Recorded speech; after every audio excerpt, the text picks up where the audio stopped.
Okay, in this podcast we're going to take a look at solubility rules for ionic compounds. This is on page 6 in your packet. So chemists use solubility rules to allow them to predict whether or not they're going to make a solid or a precipitate, whether or not a reaction is going to occur. And the formation of a precipitate is an indication that you have a new substance that has formed, so therefore something has reacted and something new was formed. So if we mix two ions and they form a solid, the ionic is considered to be insoluble.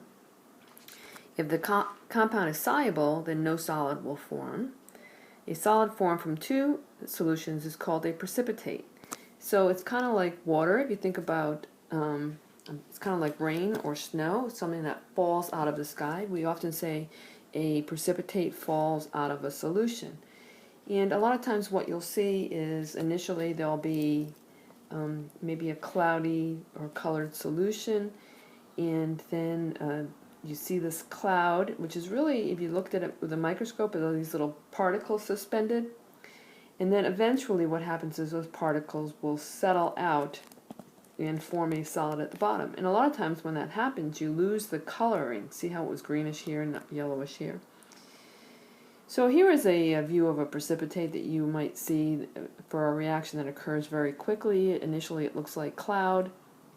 Eventually this will settle out. Sometimes you can get some really pretty precipitates like this lead one here that is pretty dramatic in terms of how quickly and how saturated it is when it forms.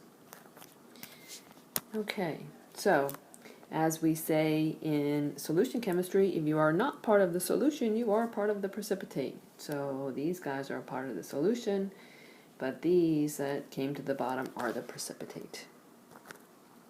Okay, so if we look at, there's lots of different versions of the solubility rules, some of them more finely listed, somewhat more general. This is a pretty general list that we're going to use. And you don't have to memorize what's soluble and insoluble, but you do have to know how to use this table. So at the top there is a list of soluble ions, and we looked at these in the lab, right? Most of these, not all of them, but we identified that the soluble ions included the group 1 metals. We looked at both sodium and potassium. Now we didn't look at ammonium, but ammonium is also always soluble. Nitrates are always soluble. And we also looked at acetates in the lab. And those are the four that, if you take AP Chem, you have to memorize as being always soluble. And you can assume that the others are insoluble unless specified. Okay, so here's the list of generally insoluble ions. And the exceptions, of course, is they become soluble if they're with one of those things that are always considered to be soluble. So how do we use the table? Let's go ahead and do the first few on the next page.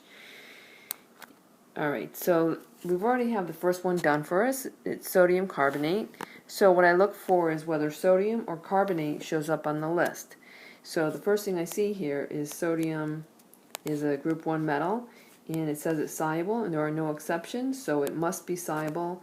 And the reason is that alkali metals are always soluble.